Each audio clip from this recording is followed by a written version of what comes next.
이 시간 우리에게 주시는 하나님의 말씀 디모데후서 2장 3절부터 13절까지 말씀입니다. 우리 다 함께 한 목소리로 읽도록 하겠습니다. 디모데후서 2장 3절에서 13절 말씀입니다. 함께 읽습니다. 너는 그리스도 예수의 좋은 병사로 나와 함께 고난을 받으라. 병사로 복무하는 자는 자기 생활에 얽매이는 자가 하나도 없나니 이는 병사로 모집한 자를 기쁘게 하려 함이라.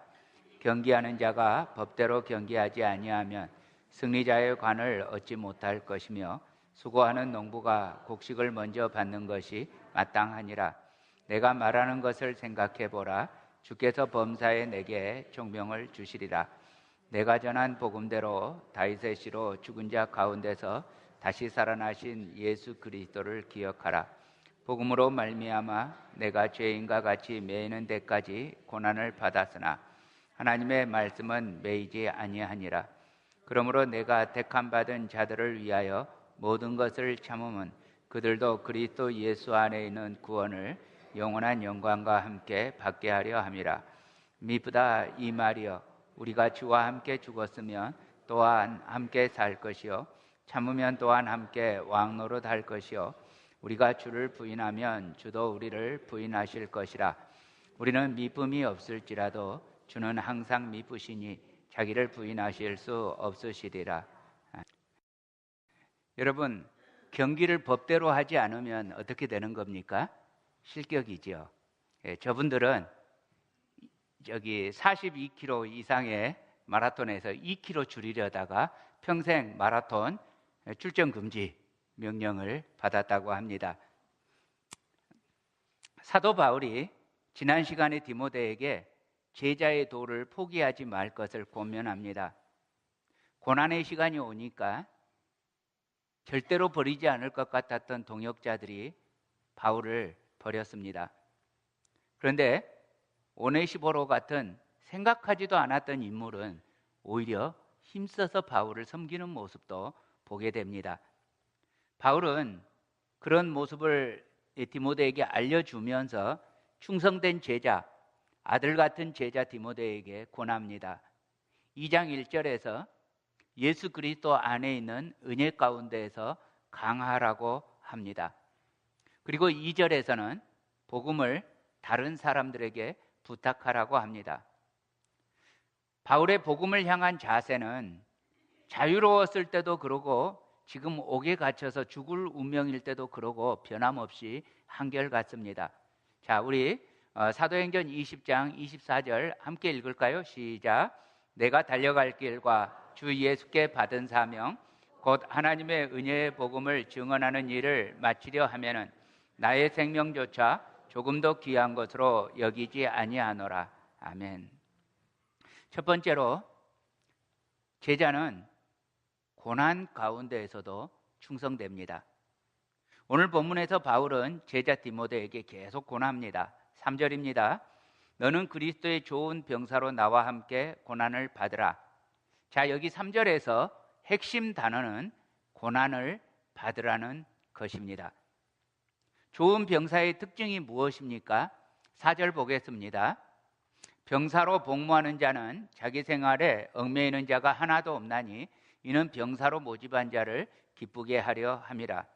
자, 좋은 병사는 첫 번째요, 자기 생활에 얽매이지 않는다고 했습니다. 여러분 아십니까? 우리들은 지금 그냥 이렇게 편안하게 살고 있는 것 같지만 사실은 우리들은 영적 전쟁 가운데 있습니다. 에베소서 6장 12절입니다. 우리의 씨름은 혈과 육을 상대하는 것이 아니요 통치자들과 권세들과 이 어둠의 세상 주관자들과 하늘에 있는 악의 영들을 상대함이라. 여러분, 군인은 명령에 살고 명령에 죽습니다. 근데 우리들은 영적 전쟁 중이라 그랬죠. 다시 말하면 우리들은 영적 군사들입니다. 그러면 우리의 대장은 누구십니까? 예수님. 그렇습니다. 제가 항상 이렇게 질문할 때 답은 90% 이상의 답이 뭐예요? 예수님. 예수님하고 말하면 90점은 교회에서는 맞고 들어갑니다. 다시요. 누구라고요?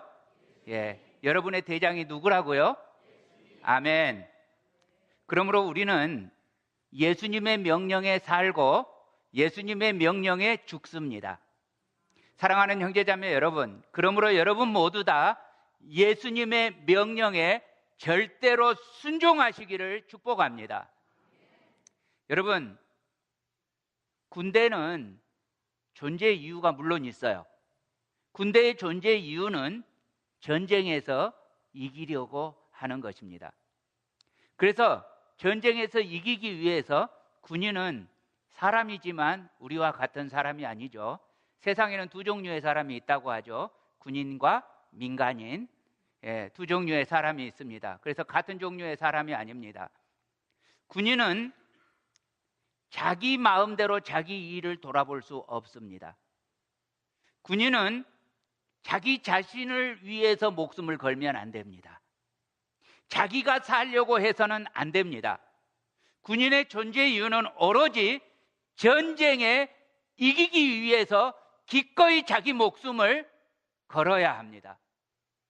여러분, 그렇게 산다는 게 쉬운 일은 아니죠. 이렇게 살아간다는 것은 목숨을 거는 일이기 때문에 고난인 것이 분명하지요. 그리고 군인은 그 목숨을 걸기 위해서 군대에 있는 내내 훈련을 합니다. 이렇게 자기를 부인하는 고난을 거치지 않으면 절대로 좋은 병사가 될 수가 없습니다. 그냥 병사가 승리하지 못한다는 말은 자기만 못 이기는 것에 그치지 않고 그 전쟁에서 통째로 지고 멸망당하게 되는 것을 의미합니다. 그러므로 사랑하는 형제자매 여러분, 우리가 그리스도의 좋은 군사라면 우리 역시 자기 자신의 이익을 추구해서는 안 되겠습니다. 병사의 기준은 자기 자신이 아닙니다. 자기 생각, 자기 상식으로 살면 안 됩니다. 철저히 명령이 기준입니다. 이처럼 우리 그리스도인은 오직 말씀이 우리의 기준입니다. 나 자신의 생각, 나 자신의 상식으로 사는 것이 아니라 오직 하나님의 말씀으로 삽니다. 우리의 목표는 나 자신을 만족시키면서 살아가는 것이 절대로 아닙니다. 여러분의 인생은 여러분 스스로를 만족시키기 위해서 살아갈 인생이 되어서는 안 됩니다. 우리의 목표는 오직 우리의 유일한 왕 대신 그리스도 주님을 기쁘시게 하기 위해서 살아야 합니다. 사랑하는 형제자매 여러분, 좋은 병사처럼 충성되어서 오직 주님의 기쁨이 되시기를 축복합니다. 5절 말씀입니다. 경기하는 자가 법대로 경기하지 아니하면 승리자의 관을 얻지 못할 것이며. 자, 두 번째로 경기하는 자는 법대로 경기합니다. 아까 시작할 때 법대로 경기하지 않는 중국 분들 봤죠? 경기하는 사람은 경기의 규칙을 따라야 합니다. 여러분, 법을 지키지 않는 경기는 벌써 수치입니다. 그래서 경기를 법대로 하는 것을 우리가 스포츠맨십이라고 합니다. 스포츠맨십을 지켜서 이길 때 경기는 비로소 떳떳하고 당당하게 그 승리의 기쁨을 누릴 수 있습니다. 법대로 경기해야 참으로 승리자의 관을 얻을 수 있다는 것입니다. 그런데 여러분, 혹시 경기해 보셨습니까? 해보셨죠?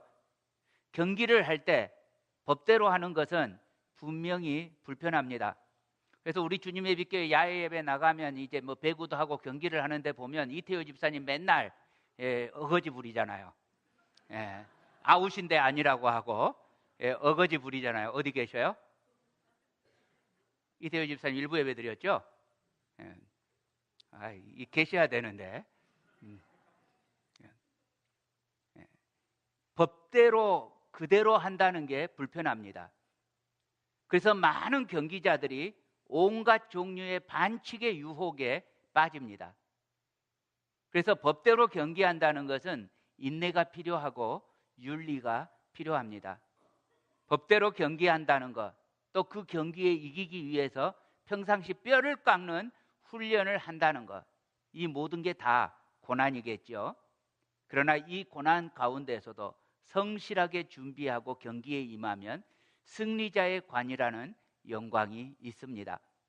사랑하는 형제자매 여러분, 우리 주님의 나라를 승리자의 관으로 얻기 위해서 주님의 법대로 경기에서 반드시 이 면류관 얻어내는 충성스러운 경기자가 되시기를 축복합니다. 세 번째, 열매를 거두는 농부는 수고가 뒤따릅니다. 6절입니다. 수고하는 농부가 곡식을 먼저 받는 것이 마땅하니라. 농부가 곡식을 얻기까지 참 고되게 일합니다. 고되게 일한다는 말은 고생이라는 말이고 고난이라는 말이죠. 그런데 이 고난의 시간이 지나가면 마침내 곡식을 얻는 추수의 기쁨을 누리게 됩니다. 이처럼 제자는 복음의 열매를 맺기 위해서 힘껏 노력해야 합니다. 결국 여러분, 오늘 본문은 좋은 병사, 그 다음에 경기하는 자, 수고하는 농부의 비유를 통해서 무엇을 말씀하십니까? 하나님의 나라는 결과보다 과정이 중요하다는 말입니다. 하나님의 나라는 천국에 들어가는 그 자체보다 지금 오늘 그리스도인의 삶을 신실하게 살아가는 것이 중요하다는 말입니다. 원칙도 지키고 상식도 지키고 그렇게 말씀 안에서 충성되고 열심이고 부지런해야 한다는 말입니다. 바울이 이처럼 제자 디모데에게 비유로 말하지만 그런데 이 비유를 잘 묵상하라고 권면합니다. 7절 말씀입니다. 내가 말하는 것을 생각해보라. 주께서 범사에 내게 총명을 주시리라. 그러므로 사랑하는 형제자매 여러분, 좋은 병사처럼 법대로 경기하는 사람처럼 수고하는 농부처럼 우리 주님 예수님을 기쁘게 하고 승리자의 면류관을 얻고 열매를 거두는 참으로 주님 나라의 소중한 제자가 되시기를 우리 주님 이름으로 축복합니다. 두 번째입니다. 예수 그리스도를 기억하는 제자는 충성됩니다. 8절 말씀입니다. 내가 전한 복음대로 다윗의 씨로 죽은 자 가운데서 다시 살아나신 예수 그리스도를 기억하라. 자, 바울이요, 지금 여기서 다시 제자에게 복음을 정의합니다. 여러분, 복음이 뭐예요? 여러분, 복음 아세요? 모르세요? 아시죠? 전윤아 집사님 왜 거기 앉아 계셔요? 감기 들리셨어요? 여기 앉아 계셔야지. 법대로.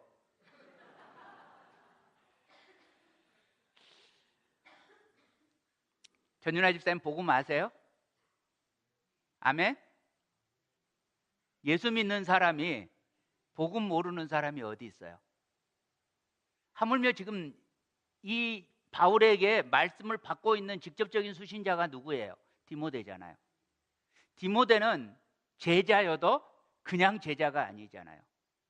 아주 충성스러운 아들 같은 자랑스러운 제자이고 그냥 제자에서 멈추는 게 아니라 목회자입니다. 당연히 복음 모르겠어요? 근데 바울이 지금 이 디모데에게 복음에 대해서 다시 정의하고 있습니다. 사랑하는 형제자매 여러분, 복음을 정의한다는 것은 복음이 뭡니까 하고 복음을 아이덴티파이 한다는 것은 우리 신앙생활에서 기초 중에서도 기초입니다. 근데 여러분, 기초라고 무시하면 절대로 안 됩니다. 여러분, 기초가 튼튼해야 돼요. 그러려면 기초를 항상 확인해야 합니다. 여러분, 복음에는 일단 패스는 안 됩니다.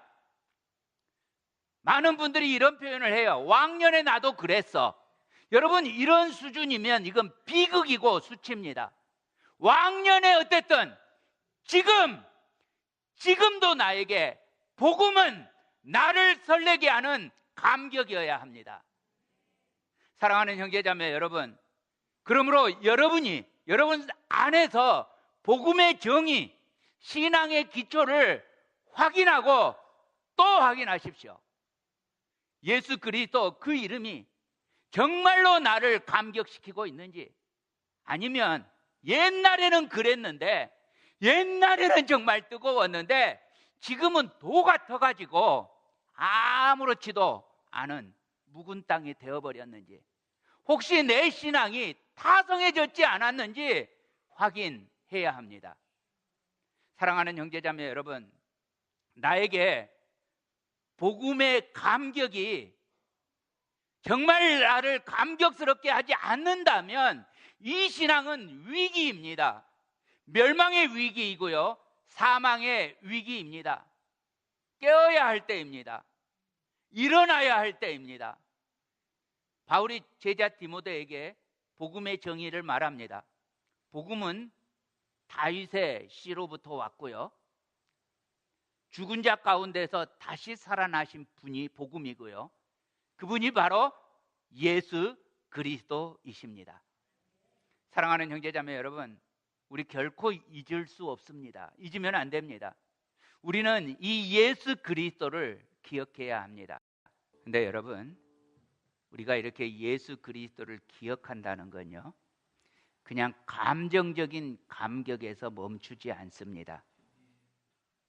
예수 그리스도를 기억한다는 것은요, 상황이 어찌 됐든 간에, 어떤 순간이 왔던 간에 나는 절대로 포기하지 않고, 누가 내 목을 비틀어도 포기하지 않고 예수님을 기억한다는 의미입니다. 바울이 말합니다. 9절입니다. 복음으로 말미암아 내가 죄인과 같이 매이는 데까지 고난을 받았으니 하나님의 말씀은 매이지 아니하니라. 바울은요, 그 잔혹한 네로 황제의 핍박 가운데에서도 예수 그리스도를 기억하는 것을 결코 멈추지 않았습니다. 그래서 어떻게 됩니까? 체포당하고요, 감옥에 갇히고요, 모진 고문을 다 받고요, 사형을 언도당하였고요, 그리고 마침내는 순교를 당했습니다. 근데 여러분, 한번 상상해 봅시다. 바울도 로마의 다른 그리스도인들처럼 핍박이 겁이 나서 예수 그리스도를 기억하는 것을 잠시 멈추고 지하에 숨어 들었다가 네로 황제가 죽을 때까지 기다려서 네로가 죽고 나면 그때 다시 예수 그리스도를 공식적으로 기억하기로 했다면 어땠을까요?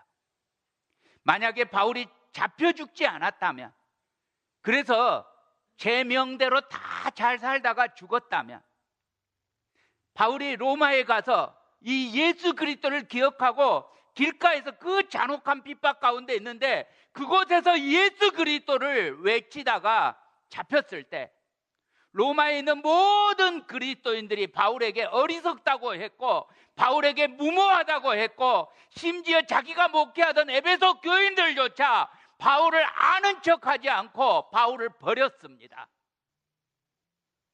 그렇게 무모하게 복음 전하다가 바울이 잡혀 죽었는데, 만약 바울이 그렇게 잡혀 죽지 않았다면 여러분, 복음은 어쩌면 오늘날 우리들 가운데 없어졌을 것입니다.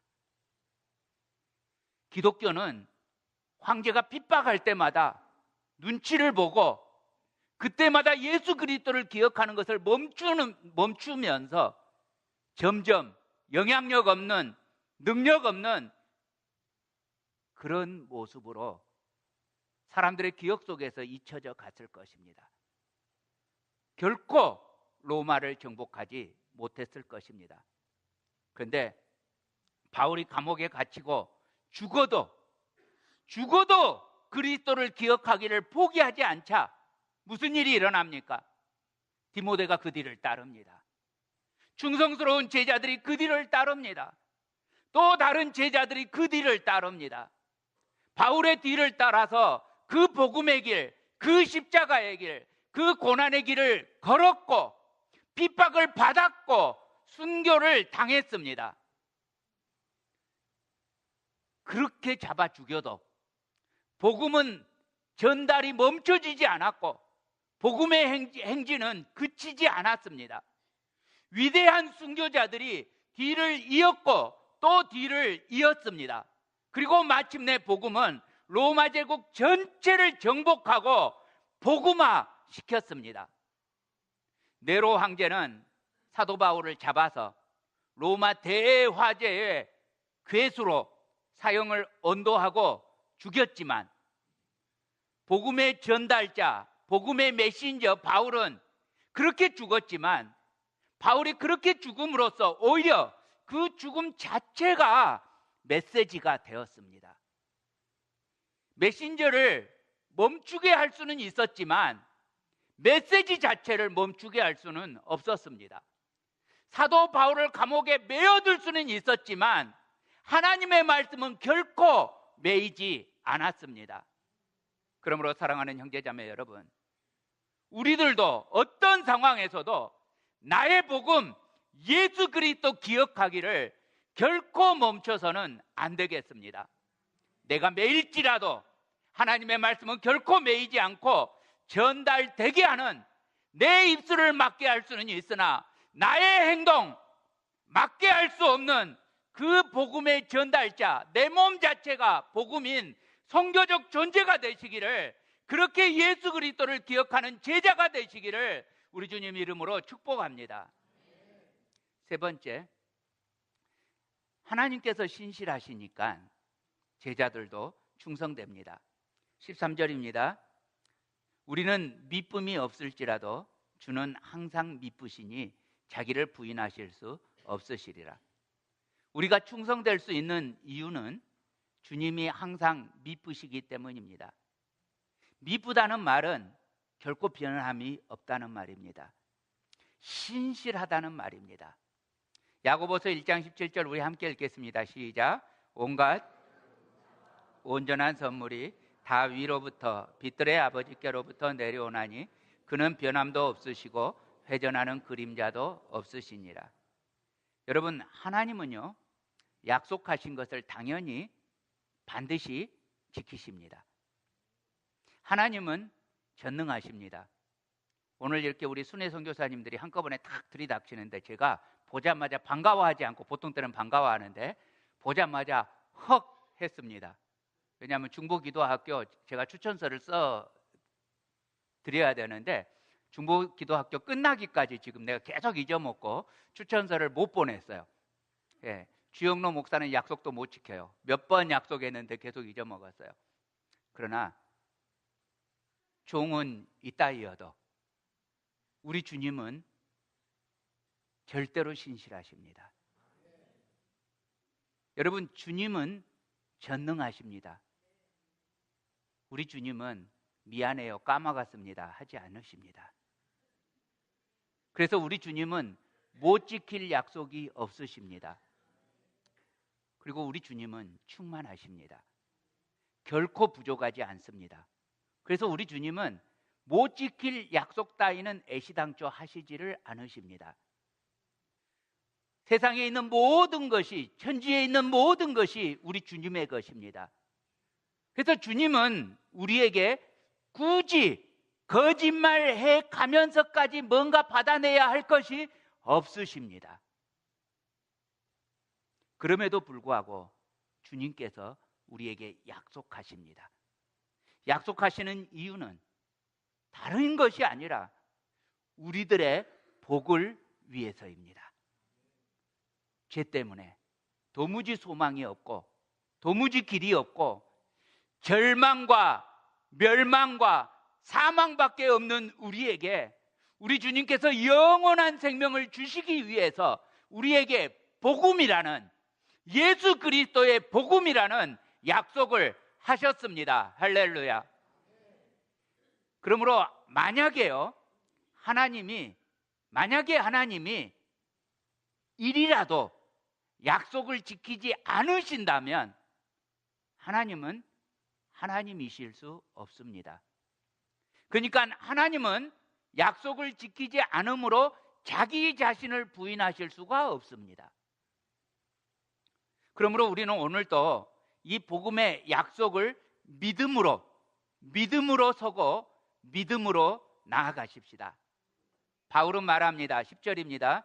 그러므로 내가 택함 받은 자들을 위하여 모든 것을 참음은 그들도 그리스도 예수 안에 있는 구원을 영원한 영광과 함께 받게 하려 하심이니라. 이 약속을 믿기에 고난을 참습니다. 기꺼이 참습니다. 그리고 또 이 복음을 복음이기에 전달합니다. 그래서 다른 사람들도 그리스도 예수 안에 있는 구원을 영원한 영광과 함께 받게 하려는 것입니다. 바울이 그랬고, 디모데도 그랬고, 우리 앞에 모든 믿음의 선배들이 그랬고, 그리고 지금 오늘을 살아가는 제자들 우리들도 반드시 믿는 주님의 약속, 복음을 소유하고 있습니다. 그래서 또 바울은 이렇게 말합니다. 11절입니다. 미쁘다 이 말이여, 우리가 주와 함께 죽었으면 또한 함께 살 것이요. 자, 주님과 함께 죽으면 주님과 함께 삽니다. 또 12절입니다.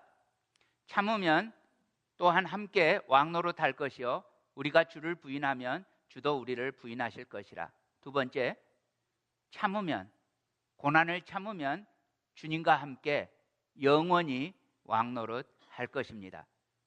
그러므로 오늘 우리는 신실하신, 미쁘신 하나님의 약속을 믿고 우리가 어떤 상황에 처할지라도 예수 그리스도를 절대로 기억하겠다는, 여러분, 어떤 고난 가운데서도 예수님을 기억하겠다는 믿음으로 약속을 드리고 결단하시기를 축복합니다. 왜냐하면 우리 주님이 주신 이 약속, 복음은 우리에게 너무나 영광스러운 약속이기 때문입니다. 이 시간에 옆에 사람하고 손을 잡고요, 서로 눈빛을 아주 그윽하게 사랑하는 눈빛을 쏘아주시면서요, 말씀은 겉으로 내지 마시고 속으로 말하세요.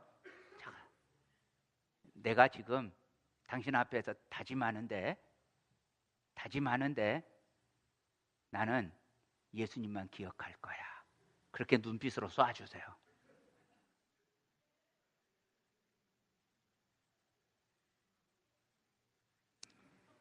사랑하는 형제자매 여러분, 주님과 함께 영원히 살 것을 고대합니다. 주님과 함께 영원히 왕노릇 할 것을 고대합니다. 그래서 오늘을 사는 제자들, 우리들도 우리에게 맡겨진 사명을 충성스럽게 감당하면서 오직 믿음으로, 오직 은혜로, 오직 예수 그리스도로, 이 영원한 소망의 복음 예수 그리스도로 살아갈 것을 이 시간에 결단합니다.